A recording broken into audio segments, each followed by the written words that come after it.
pitch out, John, do you change how hard Jordan and John go in practice? I mean, you're going to need those guys, I would assume, for almost the whole game. You know, they yo-yo. I mean, it's more getting them in really game shape. I'm not worried about them right now as far as because we don't anticipate more than 20 minutes a game. And I think you can go really hard to practice, and knowing they go 20. And Max will go in there if one of them gets in foul trouble.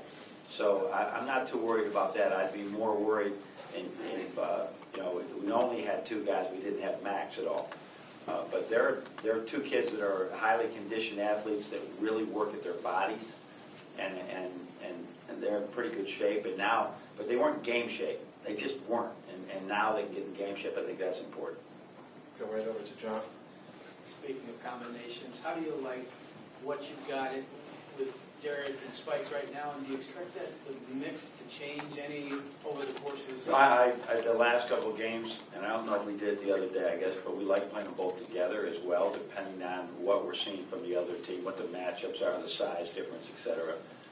So if you look at Derek's growth the last couple of weeks has been really good. Spike, you look at Spike right now, I think he's 38 and 8 assist to turnovers. And so having him out on the floor, we really, he makes, both of them make us better in different ways. So whether one's playing or two's playing, when both of them are in the game, we feel really confident the ball's in good hands. Right in the middle with Neil. Coach, what's Derek's threshold in terms of taking in new information? Do you load him up with tendencies of opponents, or is it just about he? We give him as much as we think he can handle, and then some more. But he's, as he will tell you, the game's slowing down for him. The information will continue to come in. For as long as you're playing point guard, as long as you're playing quarterback, the information is going to continue to come in. Catcher in baseball would be another thing. There's just continually getting more information. He's got to absorb all that. But the more that he'll see trends, he'll recognize things earlier. Even though there might be a slight change, he'll say, "Oh yeah, I remember that from the other game." So you try to be careful not to overload him. But in basketball right now, the game is so diverse. He's going to see a different type of defense almost every night. Right into the left with Joe. Coach, any ill effects from Glenn's ankle? No, practice fine yesterday. Yeah, as always, you have to rehab that so you don't have another injury. Right. Rob. You said that Mitch would be in class tomorrow, which would kind of signal that he wouldn't be making the trip. Is that the plan, that he probably won't make a lot of these road trips, especially being in the air and being cold? Yeah, we haven't got the report yet. As all the doctors get together and think about the rehab, his rehab will be number one. Making a road trip will not be a priority.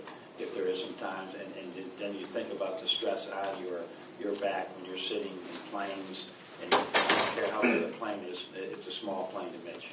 And so it's important that we just get him healthy is our biggest thing. So I'm sure he'll attend some practices somewhere along the line, but I hope a good part of every practice he's in with John Dorosorio doing rehab.